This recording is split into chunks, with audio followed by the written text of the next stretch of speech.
Oh, yeah. All right. I just put YouTube live, so let's. Yeah, Corey Taylor says he might step away from Slipknot, and one of the dudes from Shaggy Two Dope is being talked about as one of the members. Seriously? Wow. Yeah. All right. On that note, let's start the show because that's horrible.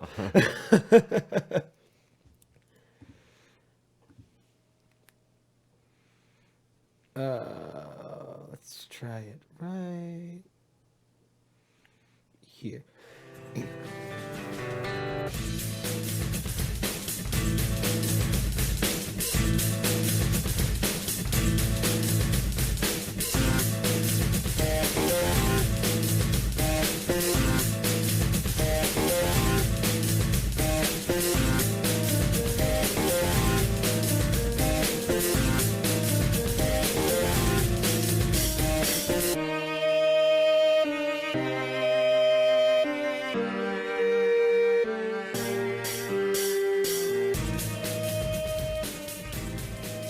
Good evening, everybody, and welcome to episode 11 of Mind of a Geek. I have too many podcasts. I forget what number is what.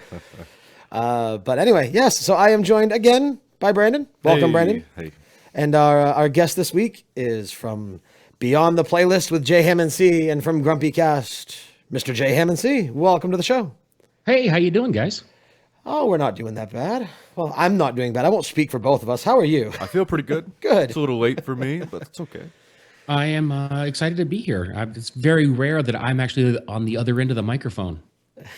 We had that situation middle of last week, and I was saying how it's nice to kind of be on the non-production end of a podcast. Yeah. Yeah, I felt like a habit just to push record. Right. Yeah, it's nice to just, sit there, talk, and not Yeah. not It's worry good to about be the able rest to of it. relax and just be yourself. Right, exactly. So for anyone that might not be familiar with Hammond, he is a podcaster and a musician, and he is the host of Beyond the Playlist with JHammondC, and he is one of 3 hosts on Grumpy Cast, accompanied by Daryl Skeels and Mr. Joey Image, who And Joey, actually, the story about how we ended up with Joey is kind of funny because at Nerdtacular last year, I wanted to be part of the Angry Chicken podcast, but it was scheduled on top of Grumpy Cast. So I talked to Joey and said, hey, I'm not going to tell Daryl, but halfway through the show, I'm going to bail and go crash Angry Chicken. And you can step up and be with Daryl for a little bit while I run down and harass Garrett.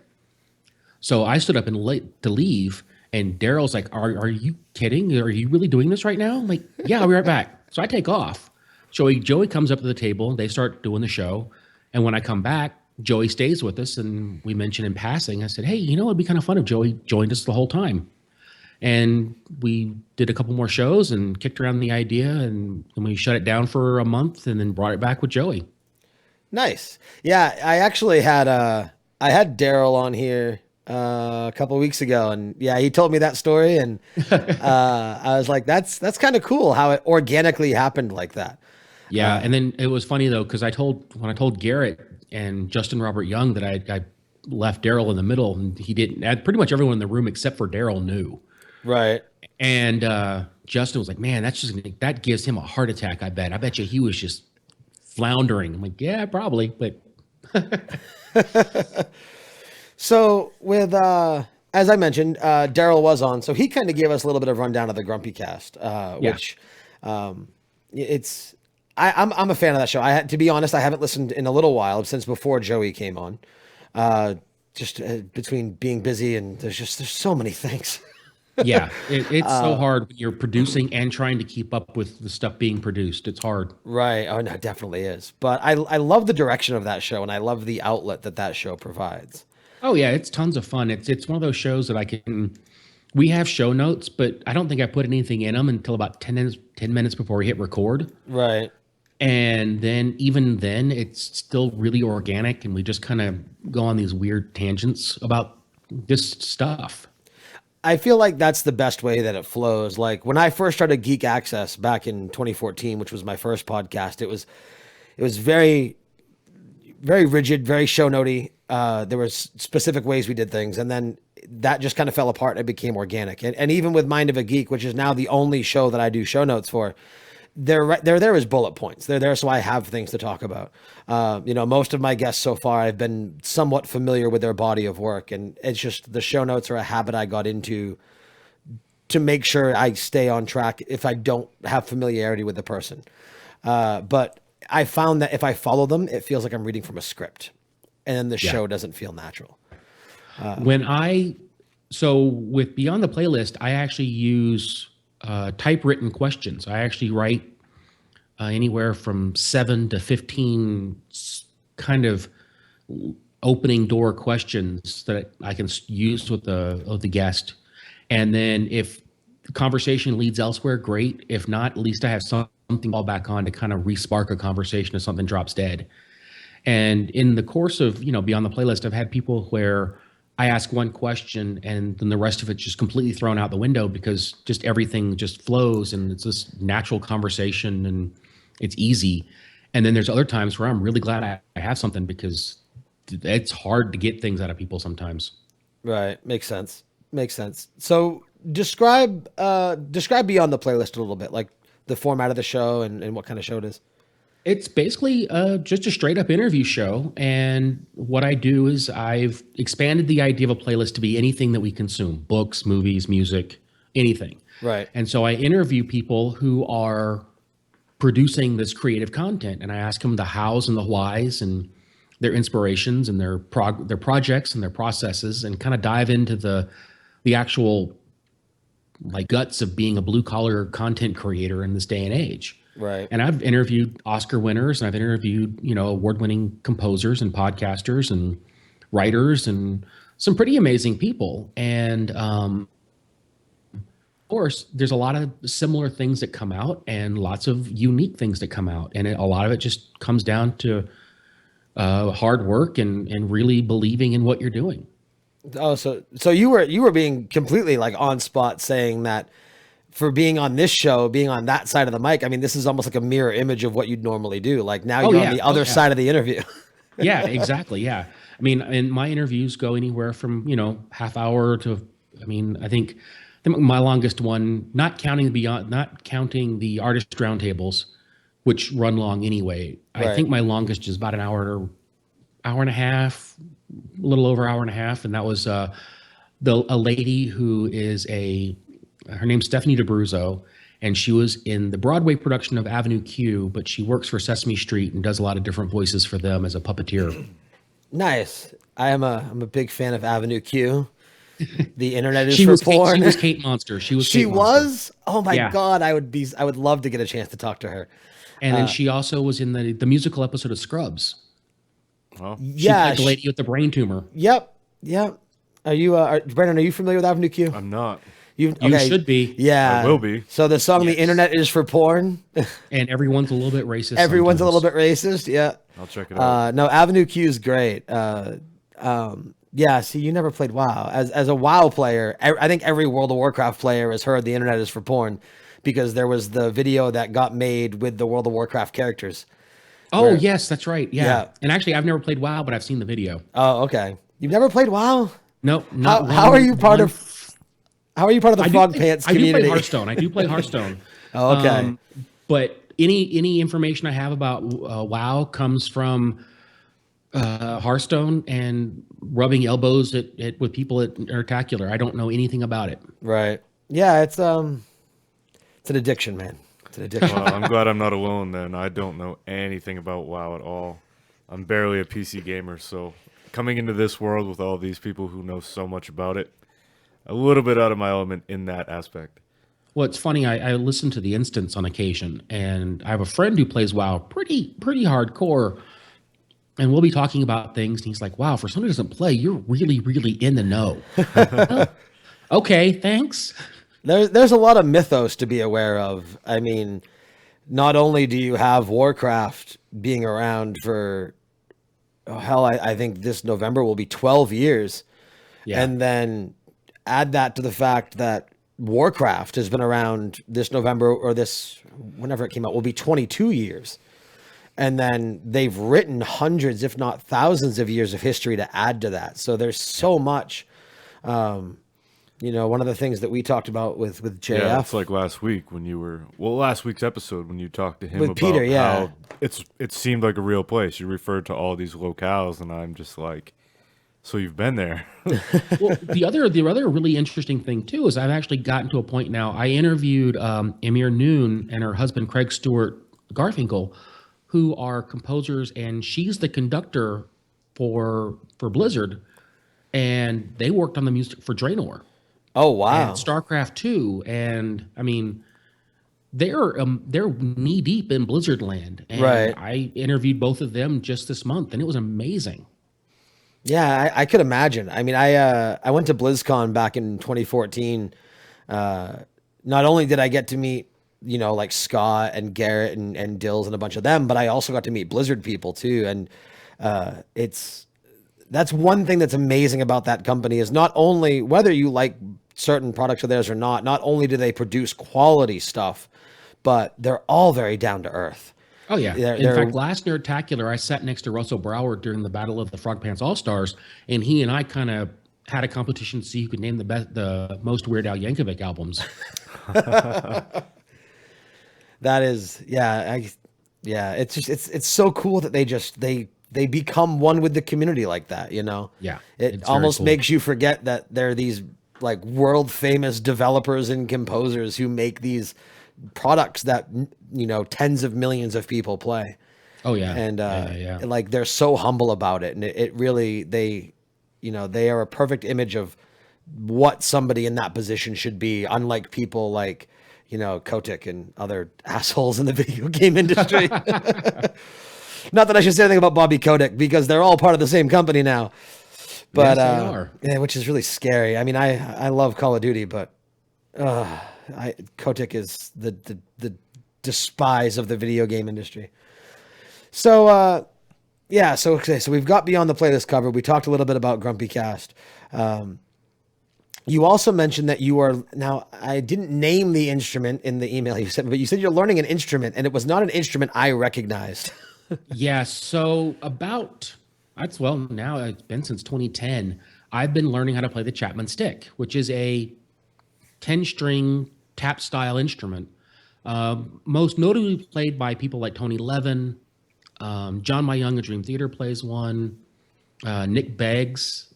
He plays with Steve Wilson a lot. He also was in Kaja Gugu. Kaja Gugu. Wow. Yeah. The 80s, the Too Shy, Hush Hush. Yeah. That one. Yeah. He was in that. I'm glad you know who they are because I don't. Yeah. I'll jump in when I know about something.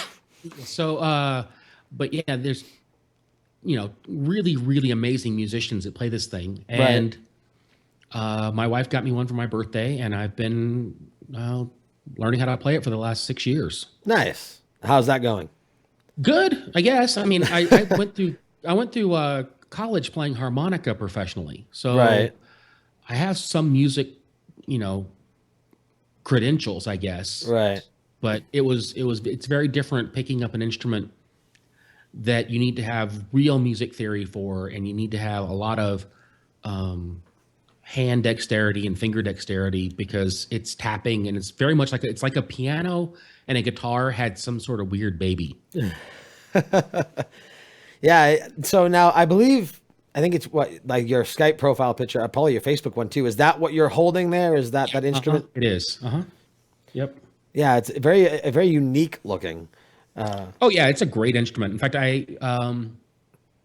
last year I went about once a month. I interviewed a Chapman stick player, and like Greg Howard used to play with Dave Matthews and, like I said, Nick Beggs. I've interviewed a bunch of these Chapman stick players, and just recently I interviewed the man who invented it, Emmett Chapman, and interview will be coming out next month. So wow, that's pretty cool. So obviously the man who invented it is still alive, so it's a newer instrument. Yeah, it's about 45 years old, somewhere in there. Right. So it's still relatively new as far as musical instruments are concerned, but it's finding a place, and more younger people are playing it. So it's pushing the boundaries. And because it doesn't have all that history, everyone's experimenting and learning how to play it all at the same time. And so new innovations on technique and style and what you can push the instrument to do and not do. And it's really quite versatile and pretty amazing what you can do with it. So I interview people, have people who play straight jazz, and you have people who play progressive rock, and you have people who play like weird fusion stuff, and then metal and all kinds of folk and all kinds of different musical styles. Paul Culbertson plays classical music on it, and it's amazing how versatile it is. Right. It's yeah. I mean, it's definitely cool how something that's that young of an instrument can become so versatile, and it's almost kind of cool to be within an era. I mean, it's older than me, but still kind of in that era of an instrument was invented. Yeah. It's definitely kind of cool to experience that. I didn't even realize that there were instruments that aren't like over it's 70, 80 years old. Who knew that they could find something new and, I don't know, get some sonic sound out of it. Right. Yeah, it's definitely pretty cool. So you also mentioned that you're into movies. What do you like? What do you like for movies? What are your? Let's get into movies a little bit, because we actually have a movie podcast we're playing with. So it's cool to have somebody on who's into movies, because people will watch them, but not everybody's into them where they can talk about them and enjoy them. Okay, so I guess to kind of talk about some of the movies that are my top, because you can't really name favorites. So I'll name some of the ones that are the ones I'll watch multiple times. Like each year I'll watch, every Ash Wednesday I watch Army of Darkness. Beautiful. Nice. I was given a skull from the movie by a guy who worked on it. It's sitting here on my shelf. I love the movie Brotherhood of the Wolf, the French political thriller monster kung fu movie. Yep. That's a good love that movie. I think it's gorgeous, and I absolutely love that movie. I bought myself a region-free DVD player so I can get it on Blu-ray. Wow. Of course, the original Star Wars trilogy, the original Indiana Jones trilogy. I like movies that are sometimes bad for bad's sake. Like I bought Jesus Christ Vampire Hunter just because of the title. Wait, hold on. That exists? Yes. Like, I knew there was an Abraham Lincoln one. No, there's Jesus Christ Vampire Hunter. Oh my God. And it's a musical. Of course it is. And it's not great, but it is really fun to watch. And then I bet. Rubber. You guys heard of Rubber? About the sentient, vengeful tire? Yeah, that's a great flick too. Is that the one that So you must be a fan of Trauma then. It's funny. Some trauma films I really like, and other trauma films I just can't tolerate. Like, I enjoyed the original, like, Toxic Avenger and the original Kabuki Man, but as they kind of realize that when they're doing what they do on purpose, I don't enjoy it as much as what they do when they do it on accident. No, when it's a happy accident like that and they fall into that kind of movie, yeah, it's better. Yeah. So when they make something that's Romeo and Juliet or Poultrygeist, they're trying too hard. Poultrygeist was the one I had on my mind, yeah. They're trying way too hard with that. But when they fall into it by accident, when they're really trying to make something good, that's when it's enjoyable. Right. That makes sense. What about Sharknado? I've never seen a frame of a Sharknado movie.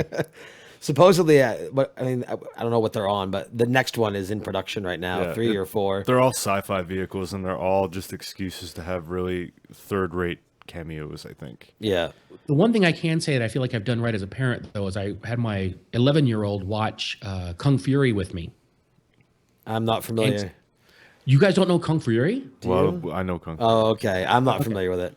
Okay, well, anyway, now she knows every word to True Survivor sung by David Hasselhoff. Wow. I feel like I've won as a dad. What's your thought on Meet the Feebles? I don't have a lot yet because I don't have a ton of information on it yet. No? No. It's an early. Have you seen that? I haven't. Enlighten. It's an early Peter Jackson film done with dirty Muppets, basically. Oh, you know what? I have heard of that. I haven't seen it. I'll be really honest. I've heard of it. I just haven't seen it. It's an experience, to say the least. I would say... That's twice we've mentioned Dirty Muppets, though. Avenue Q and now Meet the Feebles. There's a trend. Let's go for the trifecta and let's go bring out Team America while we're at it. There we go. That's a movie I've actually never seen. You've never seen Team America? No, I know it's blasphemy. But oh my God. No, you got to watch the unrated version because there is how long would you say that marionette adult scene is? Probably. It's longer than it should be, but I laughed all the way through it. Yeah. So without spoiling too much for you, because the shock value of it is what's great. You essentially have a marionette sex scene that involves like golden showers, Cleveland steamer, and these are like puppets. Yeah, no, I know the Like, movie, but yeah. Yeah, it's good. I loved that movie. I loved how, like, it was a slap in the face to so many things. Oh, well, and that's what they're known for, though, is they're equal opportunity offenders. Right. They've made sure they try to offend every branch of every group of people in the entire world. That they do. And that's a badge of honor for them. I mean, my wife and I are pretty thick-skinned, but both of us have been offended by things they've done. Very Right. different things, but we're like, wow, that's kind of rough. Right. What I mean, they even did an episode that ran off Chef and offended him. So I mean, Right. Well, I think that was the whole. I think a lot of the times, if you get somebody, especially a Scientologist, and you kind of poke fun at them, I personally, I'm an atheist, and I have friends that are multiple different religions. I have friends that are Christian and Catholic. I have some Jewish friends, and most of them, like, you poke fun back and forth, and you have a good time. And as long as you realize that there's a mutual respect there, everyone's kind of okay with it. But I mean, I don't know any Scientologists personally, but based off of how the news media portrays them, it doesn't seem like many of them have a sense of humor. they're too busy. yeah, it's funny. I think a lot of religions inherently see the humor within themselves, and so Right. there's lots of really, decent jokes that come out of Right. Sunday school, Right. and I think that might be one of those areas where they don't have a lot of jokey time. Right. Yeah, which is kind of ironic considering their book comes from a guy that was a science fiction author. Yeah, They're too exactly. busy fulfilling their billion-year contract. We might want to watch out because maybe in 30 years JF will start his own religion. Although I dare say it would probably be entertaining. We will bow down to the sentient robot. Yeah, exactly. I dare say it would be verbose. And They would that be long. and all it would be just pictures of robot butts. Yes, and the Sweet, sermons would be shiny robot butts. the sermons would consist or they would last days and days. Because he'd be like, all right, that's it. And then somebody would mention something and JF would talk for 4 more hours. I meant to say, when you said he was on Beyond the Playlist and you said your longest episode was an hour and a half, I'm amazed you got him off that episode in an hour and a half. It wasn't him though. That's the thing. I mean, Stephanie was my longest, and I think his are come in right around an hour. I mean, Yeah. maybe he just doesn't like talking to me, but we truncated pretty short. I think JF it's funny because it's very much like Scott, actually, in that the hang up button is quick. Like, if you are prepared to end the conversation, he's completely okay with ending it. But if you are prepared to talk, that man has a book with inside of him, and he will just go and go and go, which is great. I love talking with him as long as there's not a limit in time. Like, if that conversation has to end at a certain amount of time, it's not. Yeah, you can just throw that out the window. We Yeah, actually they- got him out today in an hour and 8, though. Yeah, which was surprising. Not too bad. There was a Well, that's lull just and because we we're going to went have for him it. on again tomorrow Yeah, night. that's true. So we're going to bookend that conversation tomorrow night. Yeah, So it's basically, it's not really a separate show. It's just part 2. basically, yeah. Or part 2. Part two. Yeah, for JF, that's true. But back to movies. No, I would say my favorite movie in regards to movies that a lot of people I know haven't heard of is Repo the Genetic Opera. I love that. In fact, I've actually introduced my kids to the music of that just recently. My youngest loves Chase the Morning, and my oldest is a big fan of the music. Didn't Know I'd Love You So Much that she sings right as Oh, he's okay, dying. yeah. Probably a little young to introduce them to it visually. Yeah, I can't do that yet. That would be probably considered child abuse on some level. Zydrate Anatomy, that's enough. You don't Right. need to see it. Yeah. Have you seen it? Oh, yeah, I love Yeah. that movie. It's a great movie, but so many people. I mean, my problem is I mean, based off of my typical tastes, I have a lot of friendships with a lot of mainstream people, and that's not really a mainstream movie. Have you seen his Devil's Carnival? I haven't. They've released Devil's Carnival, similar cast, lots of the same production people. It's kind of their own little production that they've done after Genetic Opera, and it's really good. You should find it. Right. I'll have to check it out. I don't even know. I don't even think Repo is like next to impossible to find on streaming. So I know that FilmSack did it once, so it must have been at some point.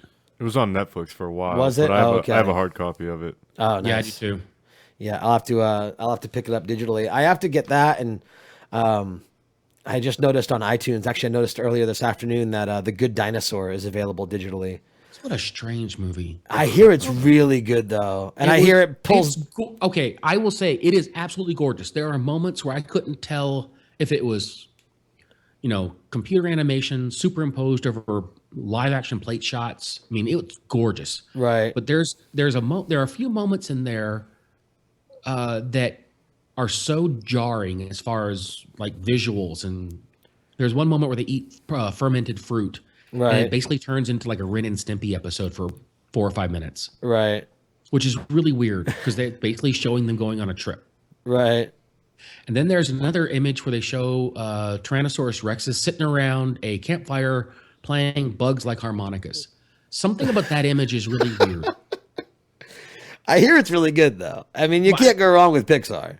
Yeah, it's just we walked out of it thinking it was good, but kind of odd. And there's some weird comedic Right. timing things that happen. Right. And the first few minutes of it, the dinosaur just gets his butt whooped. I mean, they brutalized that poor dinosaur. Right. How would if you had to compare it to Inside Out? Inside Out better? Oh, by far, Yeah. way far and above. Yeah, I was blown away by Inside Out. I being a 6-foot guy covered in tattoos and almost 32 years old, I try not to cry publicly at movies. I failed at that miserably with Inside Out. I was there with my 4-year-old and she loved it, and I'm like sitting there like, this is so emotional. Yeah, we took my wife and I took our 2 girls to it, and we walked out absolutely loving it. Yeah, it was great. I actually have a Funko vinyl of Lewis Black's Anger. And I loved at the end when he was like, there's so many curse words. But Well, and I'm father of an 11-year-old, so the puberty button's been hit, and now that's just getting jumped on right now. So right. But no, Pixar, I tell you, man, they target everybody. And I saw this little imagery that they had, and it was like toys have feelings, cars have feelings, etc., etc. And then 2014 or 2015, whatever it was, feelings have feelings. And I'm like, yeah, they do. But no, I mean they nail it every time. I mean even their movies that aren't that great are still good. Like, yeah, and that's the way I feel like I think Disney's doing that in general. I mean, Marvel Studios is doing that. I mean, their weaker pictures are still better than the average film. Right. Yeah. I mean, even Avengers 2, which was it was a cookie cutter Avengers movie at this point. Yeah. I didn't think it did anything that Avengers 1 didn't do, but it was still. Actually, I think there are a lot of things it didn't do as well. It failed, I just think, the on that repartee and mark. the humor and the kind of witty banter between the two of them Right. it seemed forced and not as natural as it did in the first one. Yeah, I would agree. But it was still good, though. It was still Oh entertaining. yeah, it was an amazing film still. Right. It was yeah. a good assembly line Hollywood movie. I mean, it wasn't groundbreaking like the first Avengers. So I'm Right. anxious to see what happens in the next Avengers when there's going to be a cast of over 60 characters and how they balance that out. Yeah, That's a lot of egos to keep happy. Yeah. Yeah. And I mean, even Civil War, I mean, that's essentially going to be an Avengers movie. Yeah. Yeah. And that's month after next? Or Yeah, is that I think so. May? I think it's a few away. Yeah, let's see. Next month we get Batman versus Superman. Yeah. And then April is the one we've talked about a couple times that I'm really excited for is Hardcore Henry or Hardcore Harry, the one that's filmed like a first person shooter. Oh yeah. Yeah. I've heard about that one. Have you seen the trailer for it? I think I saw a clip of it on Facebook. But Oh, I just okay. scrolled by it. If But you- yeah, I've heard about it. If you enjoy first person shooters at all, I would watch the trailer because it looks like. Did you see? I've never played a first-person Oh, shooter. all Let's right. put Well, it this way: if you want to see a Steven Seagal movie from his perspective, right, basically. And that's what it looks like. It's almost like real time, like Call of Duty esque. Like, and that's literally what it is. Like when he's holding a gun, you're looking down the barrel of a gun, like you're playing a first person shooter. Did you see the Doom movie with The Rock? Yes, I did. So you remember that little like 30-second clip where they pretended you were in Doom for a minute? I did. It's like that, but the whole movie. Okay, so as a fan, do you think that would get old? Or do you think it's going to be one of those things that people like me who's never played will still enjoy? I'm really hoping that now they have the innovation to make it work because it didn't work in Doom. Yeah, maybe CG being what it is now and a good balance of that. They seem to have figured out what too much is. So maybe with a good balance now, it could work. Well, the thing the is, other problem too, though, is like Cloverfield. My brother-in-law got physically ill during Cloverfield because of the way the camera moved. yeah, Really? yeah, Wow. I had to leave the theater. I did not see that movie in its entirety until I had it on digital at home because, I mean, at home I was okay because it was a smaller screen and it wasn't as bad. But yeah, sitting and watching that in IMAX, You masochist. yeah, basically. And I'm really happy to see that the sequel's not being filmed in that style. Well, I think JJ learned his lesson because the outcry was too much. Right. I mean, it's great in theory, but it's kind of similar to the thought of VR. Like VR is cool and I'm super excited for it, but like I can't ride in the back seat of a car without getting motion sickness. So I don't think I'm going to be able to handle VR. I will just say it. I'm gonna be a curmudgeon and probably not jump into it until I have to. Right. I mean, I'll let my kids jump into it and I'll be like, hey, what's that newfangled gadget, kiddo? right. But it's going to be like, I mean, as a gamer, like I don't even care for 4K that much. Like as a gamer, when it comes to my monitors, you know, I have 1080p monitors that do 144 hertz. Like that's the important thing to me is I want the smoothness of the frame rate. That was why 3D never caught on for me with gaming because you cut your frames in half. You know, I don't want, I mean, even at 60 frames, once you go 3D, you're only getting 30 frames because you're seeing two images at once. And like for me, it wasn't worth the loss of the frame rate. And with VR, sure, VR looks cool, but you're going to get a much better visual representation of the world on a traditional monitor. Yeah, I'm until they get some of the equilibrium stuff worked out, there's no way it's gonna work for me. Right. There was one developer that I don't remember if it was an attachment or if it was like a mod software you could install, but it added a nose and it would be like you wouldn't see it consciously, but it would be in the corner of your eye subconsciously, and it's supposed to help you keep your balance based Interesting. off of having that there. I mean, again, I haven't had a VR system in my hand, so I don't know, but I mean, motion sickness is common enough to where it would be a problem. So I would assume it's something to where, I mean, there's a reason Dramamine still sells really well, Oh yeah, you know, because people get motion sickness. yeah. So I'll bite once the war's over, but or my kids will bite one after the war's over, but I'm not gonna jump in anytime soon. Right. And I'm also not spending $600 on a headset. No. I mean, Scott dove right in with the Oculus, so I'll see what he has to say about it. Yeah.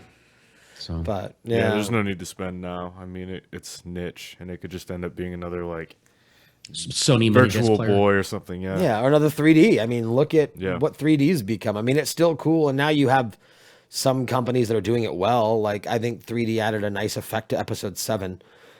You know, obviously Avatar was beautiful, but it's, you know, they thought everyone was going to have a 3D TV in their home by the end of that year, and it's like, nope, sorry, ain't going to happen.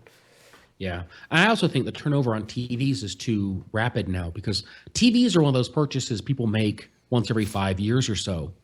So you can only bring in big innovation into TV probably once every 7 years. Right. That way, when people are looking to buy new TVs, they're looking to buy the new innovation. You can't have HD, 3D, curved, 4K, smart TVs, all that stuff, all piled into a 5-year period of time because no one's going to buy it because No. they've already spent their money on a TV. And I Right. literally just upgraded my TV after 7 years. So that's exactly the timeline that I'm on.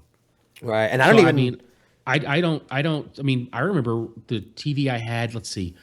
So before I got married, I had a TV that I had had for maybe, 15, 20 years. Then I got married, we got a new TV. Then we got rid of the old one, the one I had for so long. And then, I mean, we've had all of our TVs for ages, and especially those old tube ones. I mean, those console ones, the ones that are like pieces of furniture. Yeah. Those are still in people's homes. Yeah, yeah. My great uncle lives next door. Has one. Doesn't work. His flat panel sits on top of it, but Yeah, it's what a always coffee happens. table. My great grandparents had one, and my grandfather would get up and beat it with his cane until it worked again so he could see days of our lives. But then the flat screen ended up on top of the console. Right. Or what you do is you take the tube out and you put your LED TV inside of it, and it turns into an HD version of that piece of furniture. That would work too. I don't even have, I mean, like we have a TV in our bedroom and the kids have TVs in their rooms. But aside from that, like I had a big 50-inch it was 3D. It was 3D LCD. And I ended up selling it because I run everything through my computer monitors because it's better. Like it looks better. You get better response time. Both my monitors are 144 hertz. They make 144 hertz TVs, but they're not real 144. It's simulated. So, I mean, I don't care about a big screen anymore, especially like most of my screen time is for gaming or podcasting, both at which smaller screens benefit me. With gaming, like I have buddies who play shooters on like 70-inch screens, and I'm like, how do you do, like, I don't want to have to turn my head when I'm playing a game, going back to VR, you know? Yeah. But, so I like having everything centralized and small, and I can just see it without having to worry too much. Yeah. But I think, and now, you know, I think TVs really, and that, back to what you said about the innovations, that might be why the innovations are happening so frequently, because now with most people having either computers or laptops or tablets, and a lot of people are getting rid of cable. Most people have Netflix and Hulu and things like that. I think TVs are starting to slowly become a thing of the past because it's a lot easier to sit back in the recliner and have your tablet. You know, they're great for social. They're great for family. They're great for bars when you want to watch the game. But if you're a single dude or a single woman, you know, maybe in college and you're just relaxing in your apartment, you're probably going to like pull a tablet up in bed or on the recliner. You're not going to sit and watch a TV. Yeah, probably. So I think it's oddly enough, TVs are a technology that are getting outdated. And then even the updated ones, like I saw a curved one that was like $9,000. I'm like, who's spending $9,000 on a TV? If I spent that much money on a TV, I'd feel guilty leaving the house. Mm-hmm. Yeah. It's like, no, I can't. Sorry. I gotta justify this purchase. Yep. Yeah, it's crazy how quickly things are getting replaced. So you mentioned music. I want to talk about music. I love music. Brandon loves music. You obviously love music because you said, let's talk about music. And you mentioned progressive rock and metal. So I don't have a lot of experience with progressive. I mean, if you say, hey, name a progressive rock band, I'm going to say Rush because that's what everybody else would say. Okay. Good place to start. All right. Let's go with that then. I have a hard time with Rush just because I feel like Geddy Lee needs to wear looser pants. His register is way too high. And I feel like, you know, singing along, I can't because it's just, you know, 4 or 5 octaves above where it should be. But it's a good place to start. My favorite bands are Spock's Beard, Dream Theater. I like some King Crimson. I like a lot of older Yes. I love both King Crimson and Yes, and Spock's Beard. Yeah, Spock's Beard's great. And I love the fact they've been able to maintain their Spock's beardiness through all their lineup changes. See, this is why it's good that you're here, because of those 4 bands, I've heard of Dream Theater. Well, I can tell you this. In this particular episode, you guys are both carrying it very well, and I don't need to be here, really. That's not always the case. So I'm also a big done. fan of Michael Hedges, Blues Traveler. And as we talked before the show, I've seen Mushroomhead 3 or 4 times in concert now, and I freaking love those guys. Right. So I've had Jackie LaPonza, who sings with Unsaid Fate, but she's also on the newest Mushroomhead album, and I've had Jeff Hatrix on my show. They're both from and he's one of the lead vocalists from Mushroomhead, and then Jimmy Keegan, the drummer from Spock's Beard's been on. So I'm trying to spread the love amongst the people who. I mean, the whole point of my show is for me to talk to people who I admire. Right. You've obviously succeeded. That's what I'm getting to. I'm trying to work my way through all that stuff. He is like at where I want my show to get. I'm totally in awe. I'm like, I don't have anything to say. Like Oscar winners, I'm like.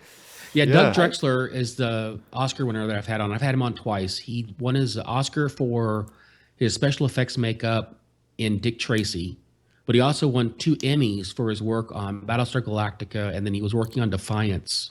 Wow. I see you have a Cylon shirt on.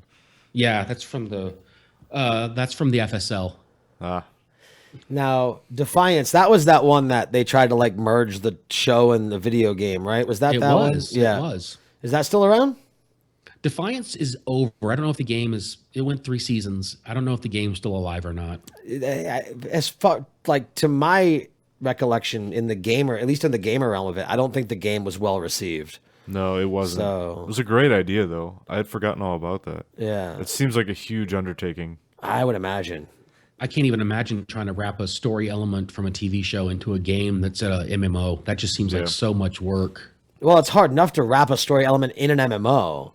Yeah. You know, like you have, like, it's just, you know, like for example, like, you know, I mean, WoW does it really well, so it's not really a great example, but like SWTOR, for example, Star Wars: The Old Republic, like the element of the story is that you are the sole Jedi or scoundrel or Sith or whatever class you are. Like when you're the Sith Marauder, you end up taking a seat on the Sith Council. But when you pull that back and look at it from like a non-detached perspective, every player who plays that class takes that seat. So Yeah. you have to kind of detach from what's actually going on, and it's more of a single player story in a multiplayer environment. And I think that's what makes kind of sets Blizzard apart is they're actually to have a very cohesive, involved story that everybody has a role in and that everybody can participate in. I mean, I watched that documentary Looking for Group recently, and they're talking about how they needed everyone to be on the server for that one particular portal to open, and it's a once in a lifetime event, and it opened and it crashed the servers and they weren't ready. Right. And it's something people remember being there for. I was there. AQ40. The gates of Enclave. Oh, that was awesome. But again, they'll never do anything like it again because it crashed the server. Yeah. But yeah, And then no. Cataclysm, where everyone logged off, and then when they logged back on, the world changed. Right. And then crashed the server. And see what I mean? For someone who's never played, I sure know an awful lot. Right. Yeah. Oh no, for sure. But I think the one thing that that Blizzard does with WoW that other MMOs make the mistake of is, and you might not connect to this because again you've never played, but in WoW, your character is never more than a grunt. And what I mean by that is you are a foot soldier. For example, when you were storming Icecrown, you were Tyrion's foot soldier. You were the mass army behind the Keepers of Light, or the Hand of Light. I don't know. It's been like 7 years. But you weren't a central focal point. Like in SWTOR, you were sitting on the council. In WoW, you're just a member of the army, a member of the military. So that's an interesting thing, though, that it's a point of view because in most games, they try to make you the hero. I mean, right. you are, in all these first-person shooters, you're the lone gunman that's able to take out an entire room of people. Right.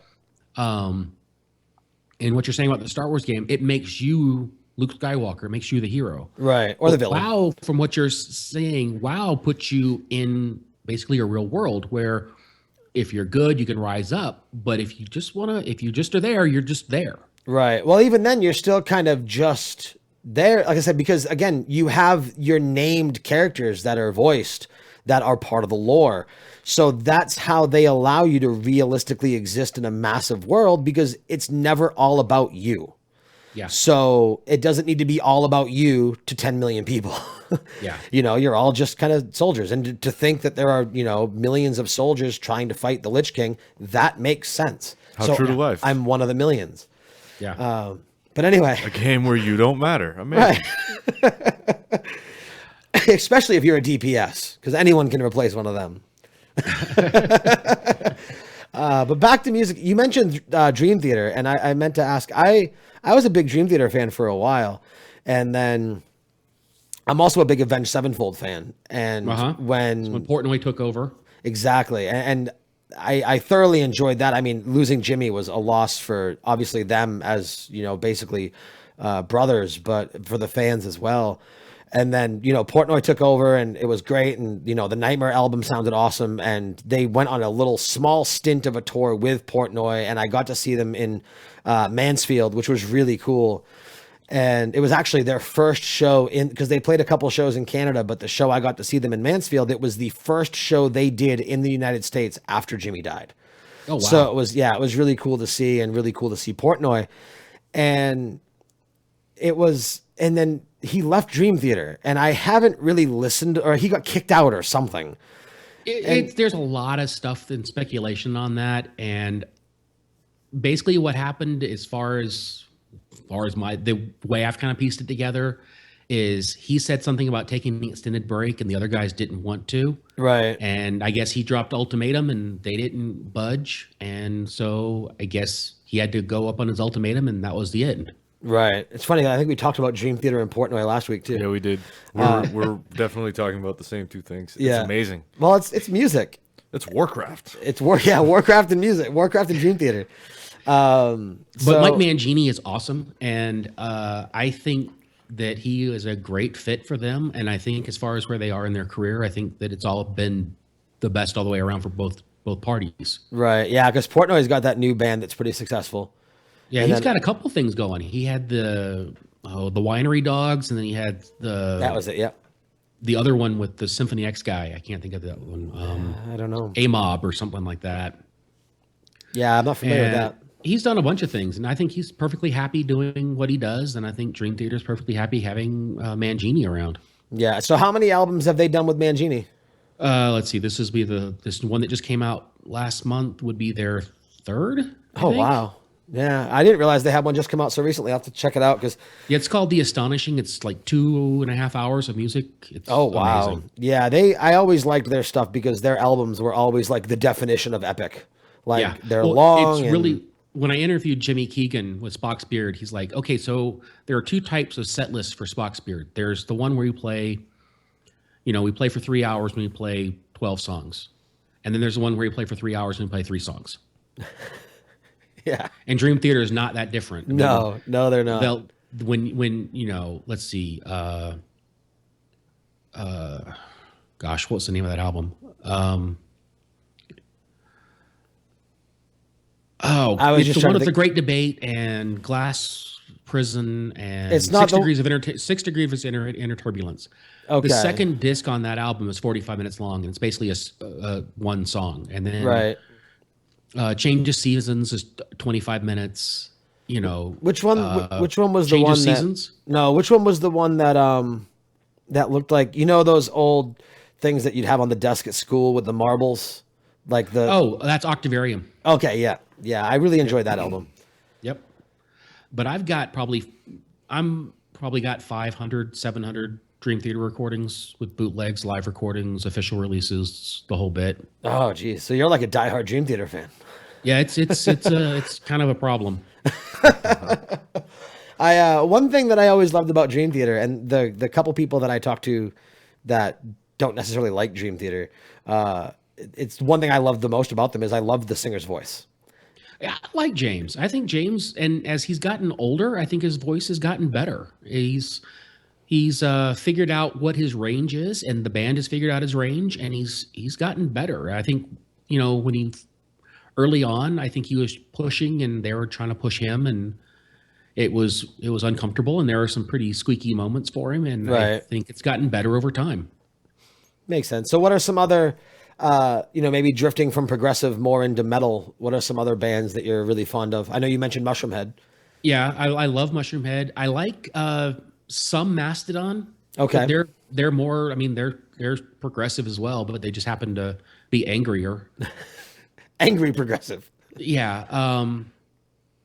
I like a lot of Disturbed stuff. I've been listening to. I'm gonna pause you there for a second because I was a huge Disturbed fan. So huge. Okay. To the point where I had the Believe logo tattooed on my arm, which is now covered by a Batman, so it's okay. And I was a big fan as they progressed. I loved The Sickness and I loved Believe. Wasn't the biggest fan of 10,000 Fists. And then I kind of fell in love with them again with that album that had Inside the Fire. Yeah, that was a great album. Then they disappeared. And then they came back with this new one, which I personally, in my own opinion, think is complete garbage. I haven't listened to the new one yet, except for The Sounds of Silence. Which is the one forgiving quality of that album. I love that cover. Have you heard it yet? Yeah, I don't care for it. You don't? No. Oh, well. I like the fact that they've taken it and they have a nice dramatic build with it, where it starts real lean, and by the time the song's over, they're pretty close to full on Disturbed mode. Right. I think the only Disturbed cover I don't really care for is Shout. Yeah, I don't like that one either. There are lots of other bands who've done much, much better versions of Shout. Right. But I mean, everything else they've covered, I think that's one thing they do really well is they take these mellower songs and they fill them with the sickness.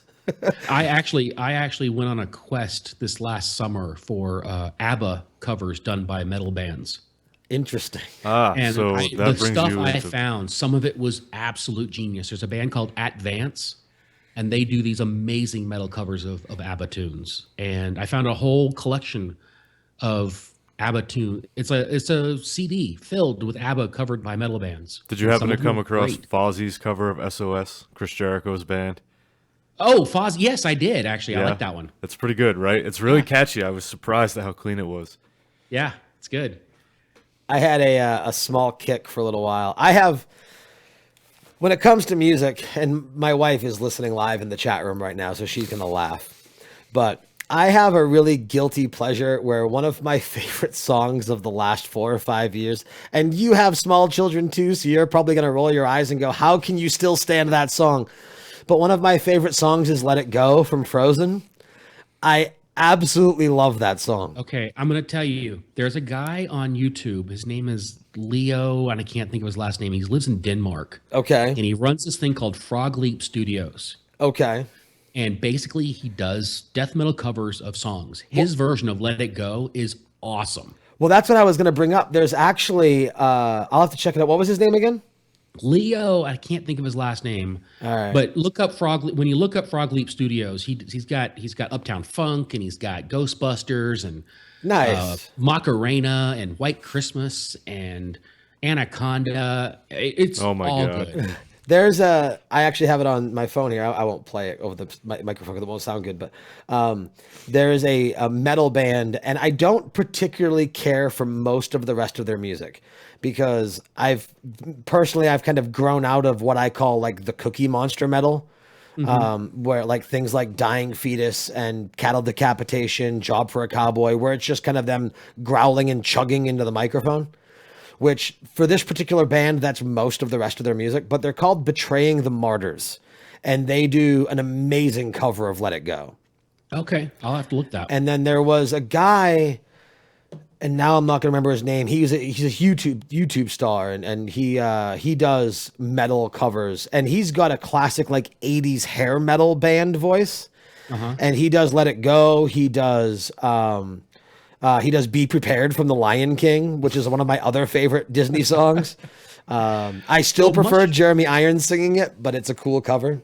Mushroom Head covered Rumor Has It on their most recent album. Which one was Rumor Has It? The Adele. I don't know. I don't do. They also covered Crazy by Seal on another album. Okay, yeah. That one I'm familiar. I don't know if is it bad that I'm familiar with Seal, but not Adele?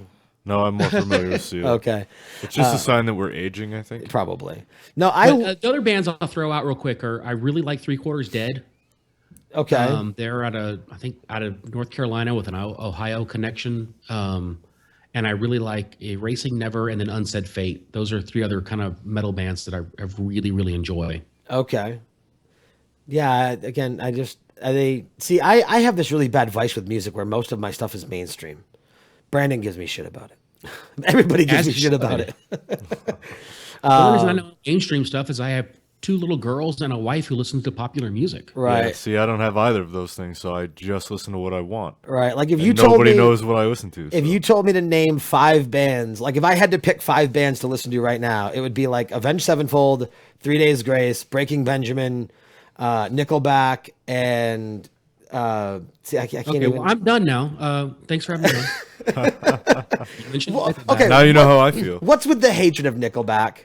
They're Seriously, awful. I They're assume awful. you both hate them. So can we talk about that for a moment? It's not a matter of hatred. It's a matter of lack of musical creativity. They are turning out power rock pseudo metal by numbers. Right. Well, that's what I mean, Kroger does, and he does it well. It's basically Warrant or Poison with a little bit extra distortion. Right. Like a little bit extra angst. See, but I like it's the same cheesy, dumb stuff. But I like Warrant and Poison. I liked it when Poison and Warrant did it. I don't need, pseudo versions of them. Right. Don't give me the angst-laden knockoff. Give me the real thing. Okay, so that being said, what's your opinion on Steel Panther? I think Steel Panther's genius. But how is that any different? It's because different. they're poking fun. Yeah. Yeah, they're taking 80s music and just overly sexualizing it. They're basically taking the stereotype. They're Weird Al Yankovicing it with, instead of humor, with overt sexuality. Yeah, that makes sense. I like that. That's a good analogy. What they're doing is their version great. of Fantasy is awesome. They did a straight up cover of Fantasy, the Aldo Nova song. Right. And it's awesome. Yeah, I've listened to them. I enjoy them.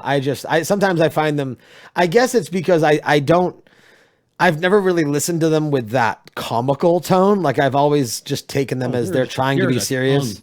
Firmly placed in the cheek with every bit of that. I dare say they took 80s hair metal and turned it up to 11. Yeah, well, it's kind of like, I feel like Hollywood Undead. I think they might be making fun of themselves too, because no, I'm pretty sure they are. Yeah. Because oh, go ahead. Sorry. I was just going to say everything they do seems to me. When you use the phrase "you punch you in the dick at the end of the night, at the end of the fight," come on. Yeah. That's a classic lyric, but you got to be making fun of the whole genre. Right. And what is it? Everywhere I go, people got to know that Charlie Sheeney's got a weenie that he loves to show, or something like that. Yeah. No, I love Hollywood Undead. They broke into the scene with their song Young, which I think was just a song that sent a very positive message. And then beyond that, like the song Undead is great.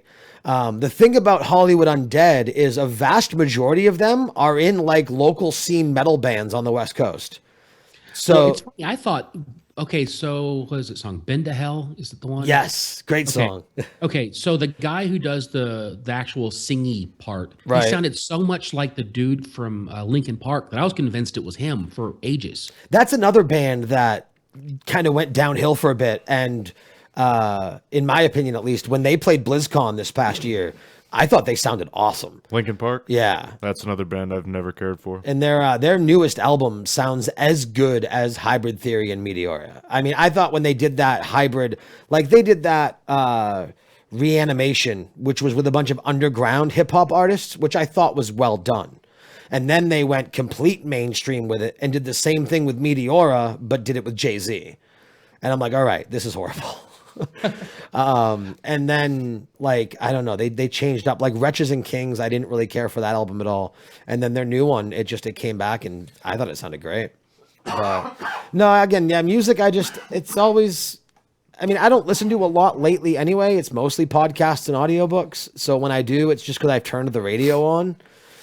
There's a new band, if you like that, or at least enjoy somewhat like that Hollywood Undead, maybe the harder Linkin Park. There is I heard it on the radio, which isn't a good way to start any conversation, but called From Ashes to New.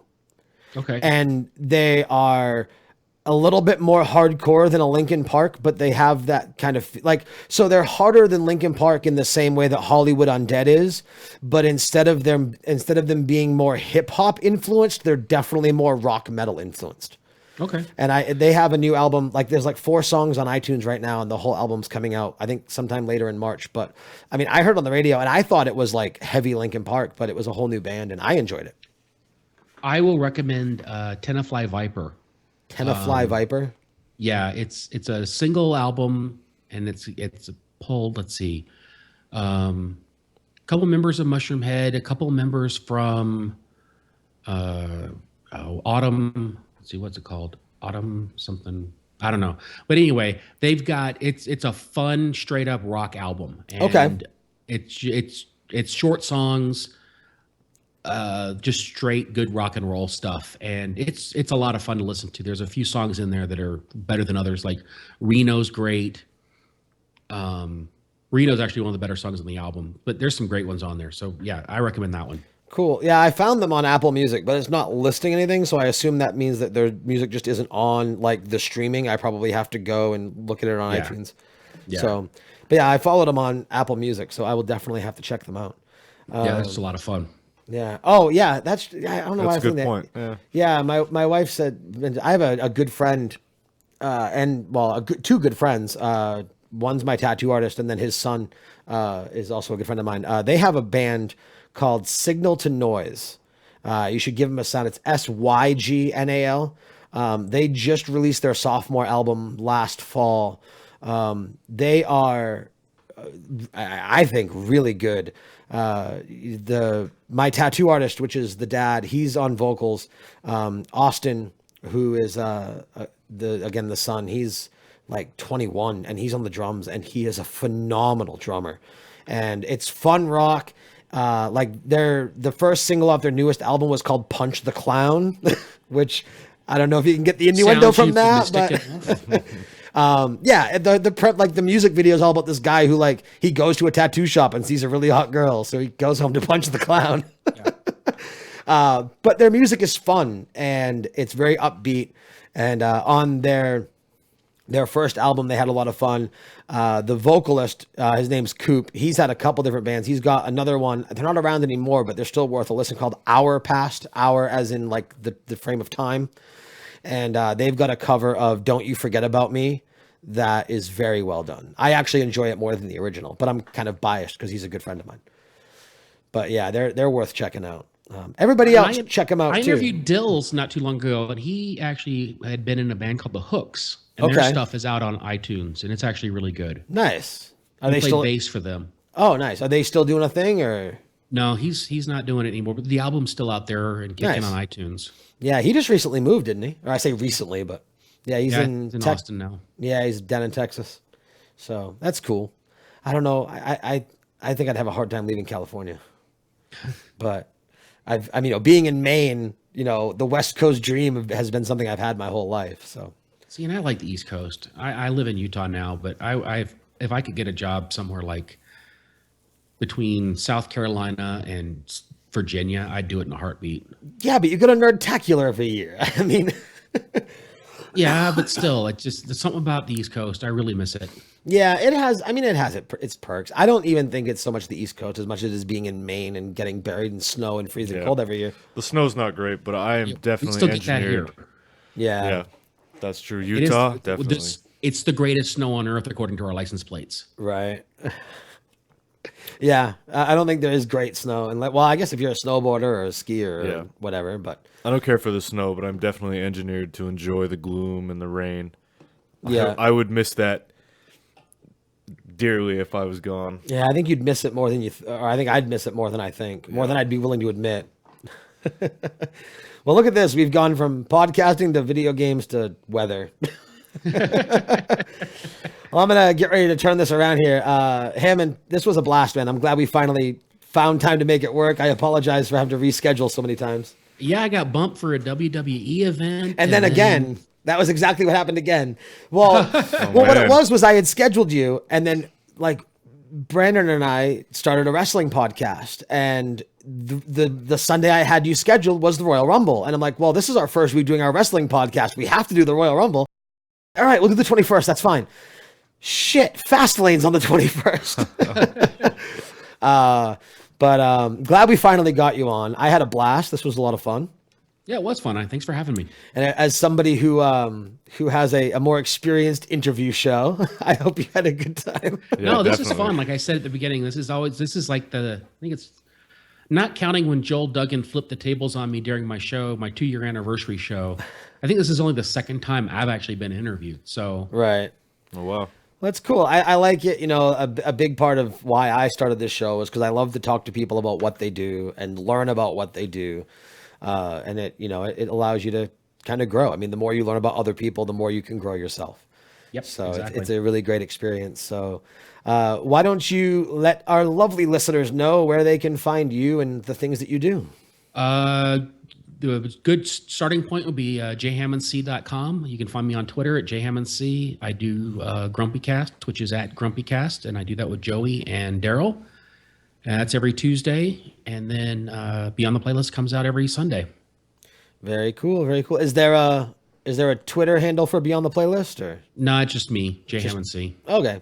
Yeah. I mean, it's a one mic show, so it makes sense. Yeah. Less accounts to maintain.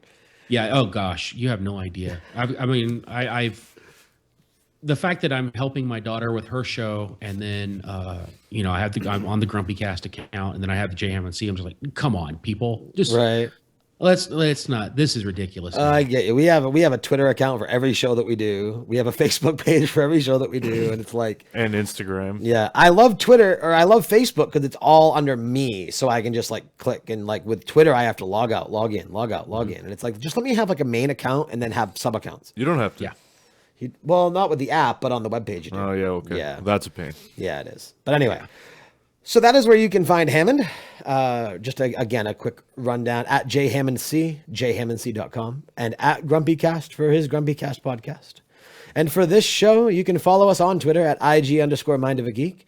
You can find the schedule of upcoming guests as well, which I got to update. I got to remind myself that. As well as show notes for all of our past episodes at inkedgeekstudios.com/mindofageek.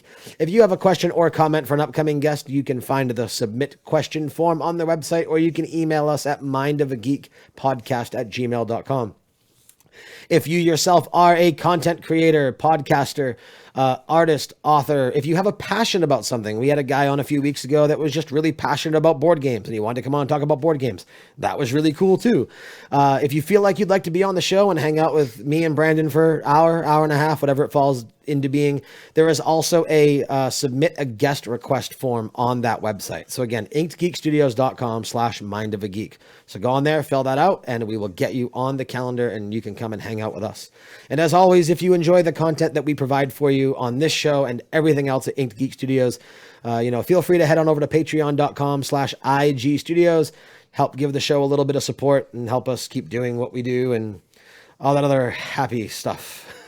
We're about 50% of the way to our monthly giveaway goal. So if you help us edge towards that a little bit, we will start our monthly giveaways and get cool things from different guests on the different shows, as well as just other cool stuff we feel like giving away. So there's that. And I think that's going to do it. I think that wraps up a show. So again, a big thank you to our guest, JHammondC. Make sure you guys check out his stuff. He's a lot of fun. GrumpyCast is really cool. I'm going to have to check out Beyond the Playlist now. Because just the way I like the way that you present yourself, and Yeah. I'd like to see you on the other side of the mic. I subscribe to both. I'm excited to listen tomorrow at work. So Well, cool. I appreciate that. not a problem. Not a problem. After we end, I'll give you a list of the ones to hit first. Oh, nice. Cool. Alrighty. So again, thank you very much, Brandon. As always, thank you for joining me here in the studio of studios. Not a problem, sir. And so thank you to our live listeners. Thank you to our YouTube video viewers. Thank you to our podcast subscribers. And thank you to everybody else that enjoys what we do. So for Hammond, for Brandon, for myself, and for the rest of us in the IG Studios family, thank you very much for listening. And I'm willing to bet Soundbite ain't going to work. Look at that. It didn't work. Yep. So this has become our new running joke Yeah. because Soundbite likes to fail like for a half a second. And then I have to kind of talk until the music Yeah, starts you going. definitely have to kill the dead air. Yeah, So this is where we talk about how we've basically been... See, and then the music randomly starts. See, now I don't know if I want to fix that. No. It's a little turd at the end of it. It's great.